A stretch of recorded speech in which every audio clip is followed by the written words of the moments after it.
시청자 여러분 안녕하십니까? 헬로티비 뉴스입니다. 서울 도심 속 공원이 한겨울밤 화려한 빛의 궁전으로 변했습니다. 양천 빛의 나라 페스티벌이 파리공원에서 막을 올리며 겨울밤 낭만을 가득 채우고 있는데요. 김호 기자입니다. 한겨울의 날선 바람을 가르며 파리 공원 곳곳이 형형색색의 빛으로 물들었습니다.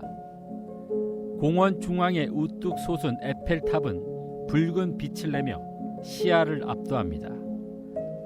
알록달록 불빛을 내는 개선문까지 들어서 공원은 마치 파리의 야경 속에 서 있는 듯합니다. 산타 모자를 눌러쓴 눈사람 가족과 루돌프가 되고 싶은 사슴무리들은 크리스마스가 오기를 기다립니다. 다가오는 2026년을 상징하는 붉은 말 조형물은 새해의 기운을 미리 전하듯 생동감 있게 빛을 냅니다. 신기하기도 하고 새해가 오니까 이제 또 좋기도 하고 조명이 예뻐요 많이. 양천구의 대표 겨울 축제인 빛의 나라 페스티벌이 막을 올렸습니다. 공원 곳곳에는 다양한 테마형 조명 작품이 설치돼 산책로를 걷는 시민들의 발걸음을 절로 멈춰 세웁니다. 겨울 추위에 잎을 잃은 화단에서는 꽃 대신 울긋불긋한 조명이 피어올라 한겨울 속 작은 봄을 연출합니다. 아이들에게 인기인 루미나리의 궁전은 어린 시절 동화책 속 성을 떠올리게 하며 눈부신 겨울 왕국을 만들어냅니다.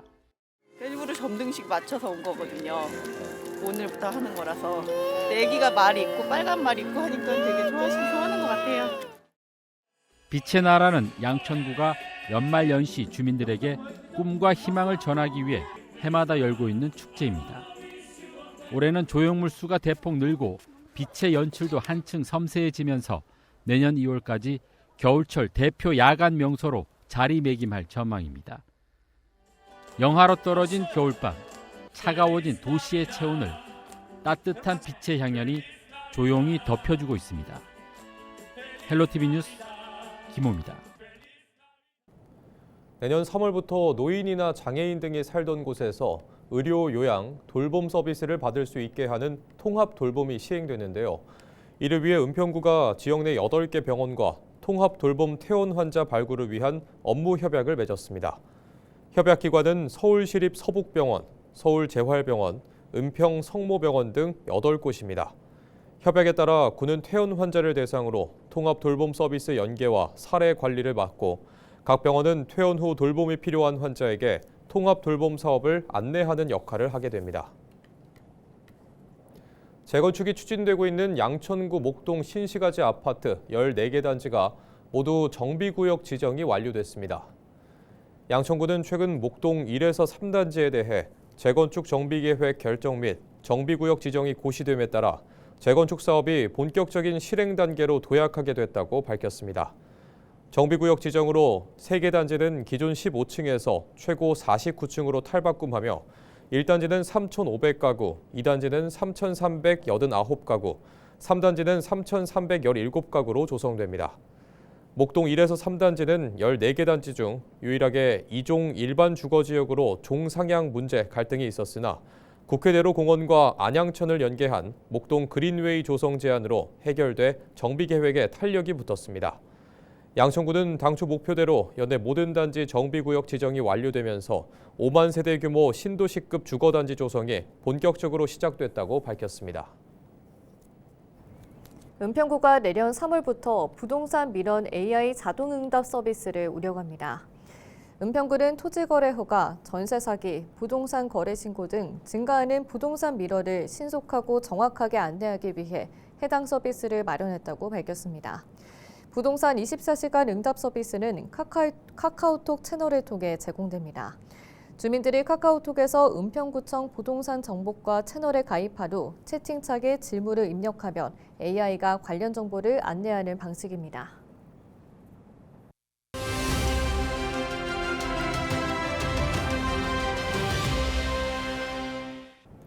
도심에는 아직도 콘크리트로 덮여있는 하천들이 많습니다. 대부분 주차장이나 도로, 하수도로 사용되고 있는데요.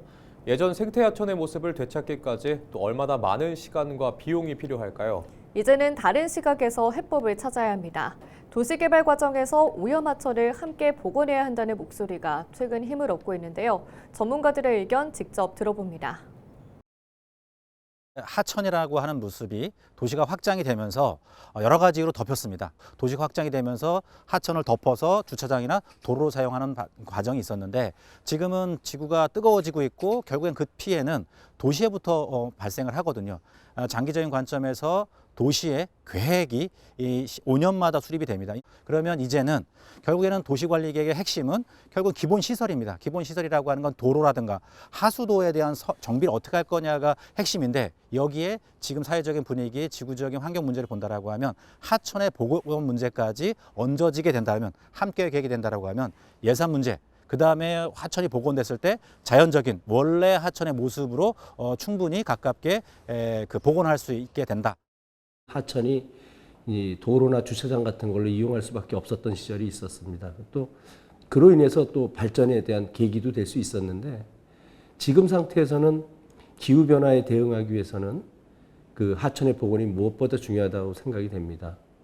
특히 인천은 하천 복개율이 도시 내에서 강화를 제한 38%가 넘는 면적이 이 생태 하천을 만들어갈 수 있는 열어갈 수 있는 공간들이 됐기 때문에 무엇보다 이걸 이제 도시의 발전 전략으로 만들어가는 게 맞다고 생각이 됩니다. 가장 중요한 거는 이게 하천이 이제 덮이는 과정 속에서 바로 하천의 양 옆에까지 건물이 들어와 있는 상황이 벌어졌습니다. 그러니까 아주 토지를 타이트하게 이용을 했던 거죠.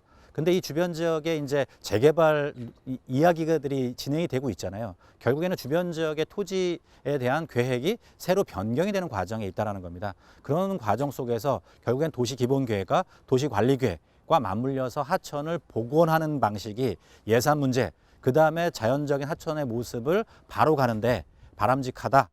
특히 이제 원도심 측면에서 본다면은 재개발 재건축이라든지 실제는 그 개발과 관련된 이익을 창출하는 부분에 있어서는 면적을 하천을 이렇게 활용해서 할 수도 있겠지만 그것보다는 사는 사람들의 입장이 된다면은 생태적인 그 수공간을 만들어가면서 재개발 재건축을 한다든지 그에 대한 그 삶의 질에 대한 부가가치를 높일 수 있는 방법이 있다면 아마 연동돼서 같이 개발의 시너지를 효과를 낼 수 있지 않을까 생각되고 아마도 재정에도 도움이 되지 않을까 생각이 됩니다.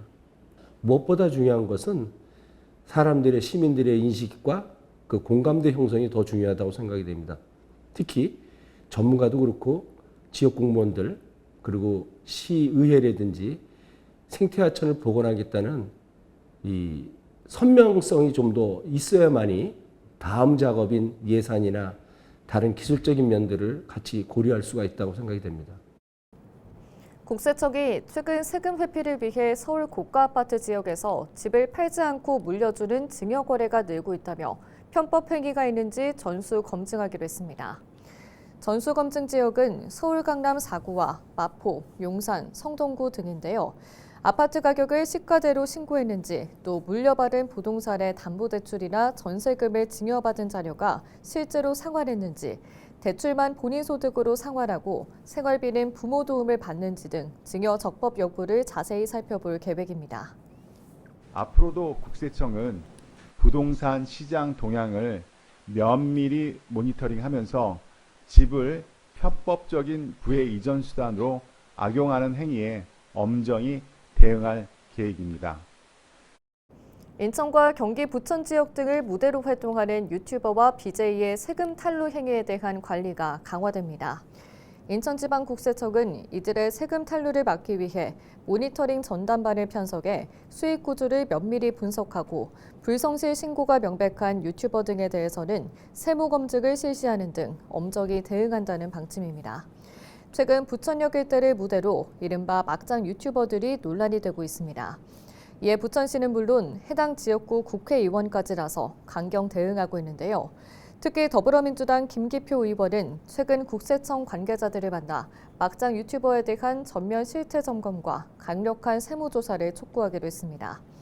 앞서 국세청이 지난 2019년부터 2024년까지 유튜버 67명에 대한 세무조사를 진행했으며 지난 6년간 이들에게 부과된 세액은 총 236억 원에 달하는 것으로 집계됐습니다.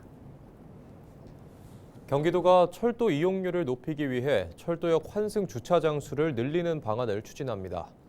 최근 경기도 연구원이 발간한 연구 보고서에서 나온 개선 사항을 반영한 조치인데요.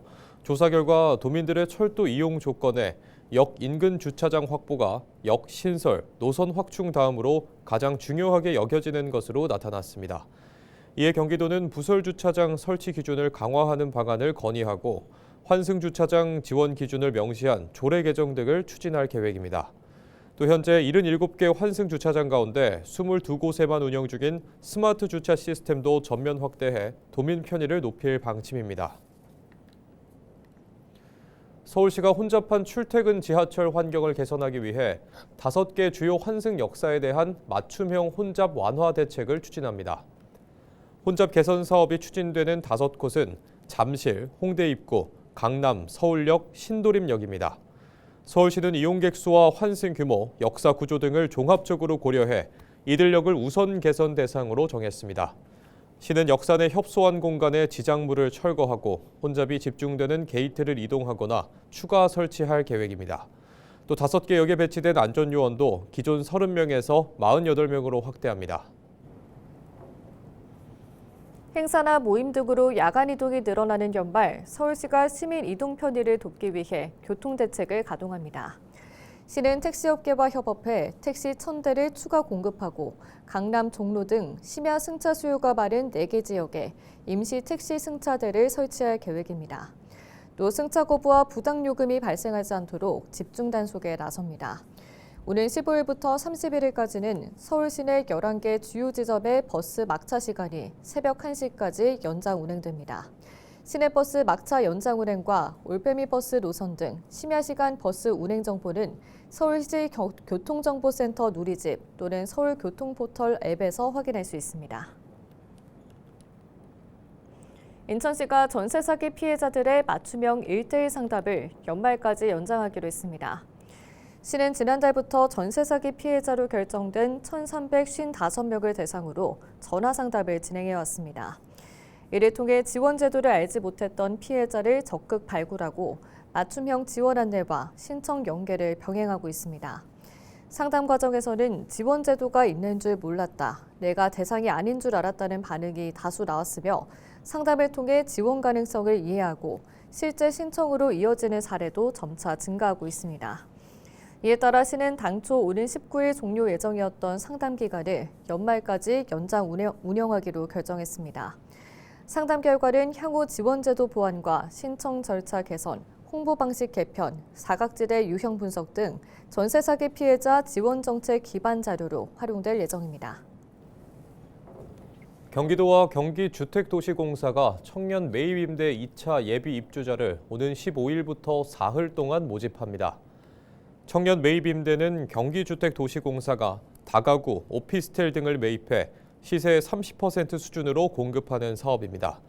모집 지역은 김포 구례동과 수원 고색동, 안산 고잔동 등 5곳이며 모집 인원은 무주택 미혼 청년 123명입니다. 임대 기간은 최소 2년, 최대 10년까지 거주할 수 있고 접수는 GH주택 청약센터에서 온라인 청약으로 진행됩니다.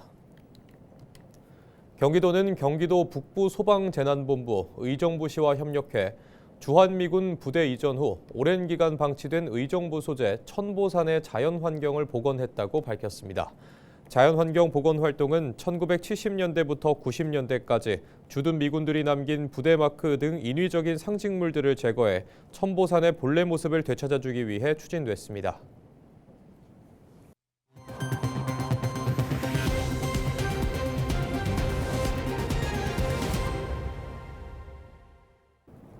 이상으로 뉴스를 마칩니다. 저희는 언제나 지역민 여러분과 함께합니다. 시청해주신 여러분 고맙습니다.